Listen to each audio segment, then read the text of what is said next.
What's up, all you wonderful daily Bible readers? We are back with another Smith Squad daily Bible reading.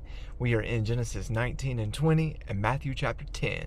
In Genesis 19, God totally obliterates Sodom and Gomorrah. Chapter 18 says, because their sin was very grievous to God.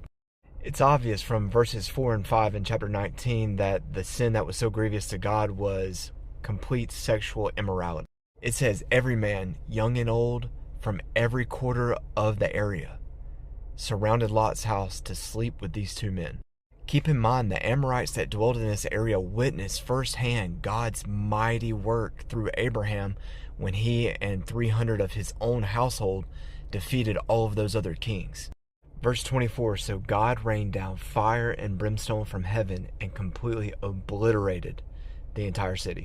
What's wild is if you go to the current day Babadra and Numera, the sites that archaeologists say were the Sodom and Gomorrah, you can still find burned fragments of bone, of pottery, of buildings, and sulfur balls that are greater than 90% purity.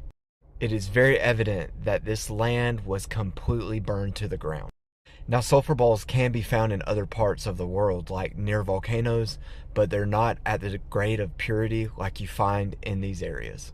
I'm linking a video down below where you can watch more about this. In chapter 20, we got Abraham and Sarah traveling down to Gerar, which is the capital city of the Philistines.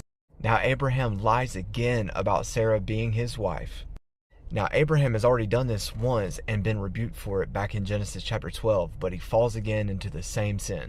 I'm thankful for chapters like chapter 20 because it shows me that I'm not the only one that messed up more than once. And God still maintains his covenant for his name's sake, not because of our deeds. Proverbs says a righteous man falls 7 times but rises again. Notice he was still righteous even though he had fallen. Scriptures like that give me hope. Hallelujah. Alright, Matthew chapter 10. Notice what Jesus says in verse 5 after he names all 12 apostles. Go not into the way of the Gentiles, rather go to the lost sheep of the house of Israel.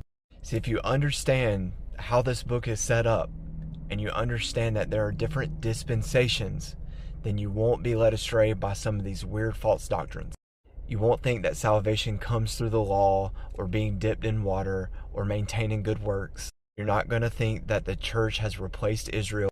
And you're not going to think that the church is going to be here for the 3.5-year period known as the Great Tribulation. But God prophesied 3 times in the book of Isaiah that Jesus was going to be a light unto the Gentiles. But we haven't got to that point yet. The Jews have to reject him and crucify him first. Then through the Gentiles, Israel's going to be saved. We got to rightly